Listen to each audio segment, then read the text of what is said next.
What's happening, guys? Silent Mike, Super Training Gym, Mark Bell's Powercast here, talking about the bench press. How much you bench, build a bigger bench press, build those pecs, chesticles. Here we go. More information coming here, guys. Basically what I want to talk about is the best accessories to build the bench up. So the bench, in my opinion, is often hardest to build unless you're a natural bencher, just because it's a smaller muscle. Obviously, some guys are pressing crazy amounts of weight, but for many of us, myself included, it's a real struggle to add pounds to my bench. Building some size is a little bit easier for me because there's so many exercises, so many variations where you can just build time under tension and muscular fatigue with flies and dumbbell presses. But to build up that bench press without putting on a lot of body weight or body fat tends to be a little bit difficult. On the bright side, many of the variations that I'm a fan of in the bench press don't vary that far from the competition lift, which means you can accumulate more fatigue and more volume using kind of that same skill, that same motion, that same bar path. Number one, in my opinion, best accessory for the bench press is the close grip bench, or a different grip bench. Whether that be ultra wide if you already bench in kind of close. Basically, the bar path's going to be the same, your setup's going to be the same, both things helping that skill acquisition to get better at the bench, but using a different grip, in this case the closer grip, makes the range of motion a little bit longer. Moving the bar, longer range of motion. One, obviously, is harder in most cases, so you can build more muscle and more strength that way. Two, it does allow you to overload different muscles that perhaps are not working as much in the case of your competition bench. So I grip the bar a little bit wider, typically ring finger on the ring, middle finger on the ring. I get a little bit of arch if I can, so without breaking it down too much, because it's not always so black and white like this, I may use a little bit more pec, a little bit more shoulder. Now moving the grip in a little bit, elongated range of motion, I use a little bit more tricep, a little bit more shoulder. It also allows me to keep my back tight and really row that bar into me, explode back out, keeping those shoulders a little bit safer.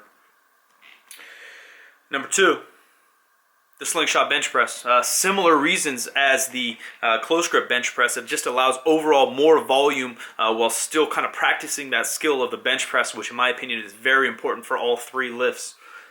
Slingshot allows you to handle more volume without feeling that beat up. Once you start doing, I don't recommend this, but you do a 10 by 10 or some crazy amount of volume with your regular bench, that shoulder starts to really get on fire. Sometimes walking that line of not being productive anymore. Yes, volume allows you to get stronger, get bigger over time, but you don't want to just plug yourself full of volume once a month and then have to basically taper off just to recover from that one workout. You want accumulated volume and fatigue over time, over a long period of time, meaning months, years, decades, and that's how you're going to get stronger, that's how you're going to get bigger. So the Slingshot allows that, in my opinion. Another benefit is that because it's the easiest, most simple form of accommodating resistance. Accommodating resistance teaches you and allows you to press the bar faster.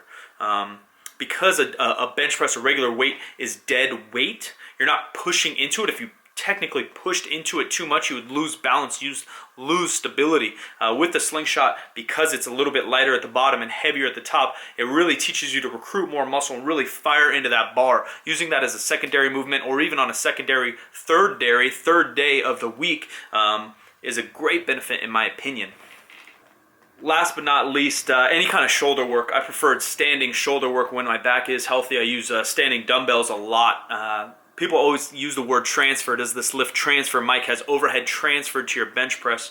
Because so many things are happening in my training at the same time, as well as you guys, meaning fatigue, skill acquisition, overall volume, that I'm always practicing something different with my training, with my competition lift. I'm always tweaking and working on that form to make it better. It's always hard to say, oh, when I added overhead press with a barbell, I gained 10% strength on my bench. It's just too hard to say for sure, but what I do know for sure in my case is stronger shoulders, stronger triceps, stronger back, stronger pecs are going to allow you to bench press more weight in the long run. And my personal favorite form of those for strength athletes, for regular athletes, is a standing version, because it's going to have to teach you to keep that core tight, glutes tight, midline controlled and engaged. And it's also going to strengthen those shoulders. The stronger your shoulders are, in my opinion, the less likely you are going to get hurt in the bench press. Injuries can happen in this sport. Injuries can happen in all strength training, but in particular, the bench press, a lot of people get rotator injuries, shoulders injuries, pec injuries, even some tricep injuries. So more exercises, the more muscle you can gain, the better your technique can be, the less likely you are to get injured. Last but not least, it's not necessarily accessory for the bench, but I already mentioned it. The bigger the back you can get, the stronger the back you can get. One is going to give you a better surface to press off of. It's going to keep you tighter, keep those shoulders safer. But two, it also keeps you even. You always see guys walking around like this. I always do face pulls, rows, at least 3 to 4 times a day, chin-ups, pull-ups, keeping that back as even as we can, because we can get so tight in this front delt and pec area, pec minor in particular. It gets those shoulders rolling forward. The shittier the posture, the more likely you are, again, to get injured in the long run. We got to think long run, guys. We can't just think months, years. We got to think decades. We got to think our future, posture, strength. That's it for this one, guys. If this helped you guys at all, please share, please like, subscribe. More videos coming, guys. Leave comments below what topics you guys want me to cover. That's it for this one. I'm out of here.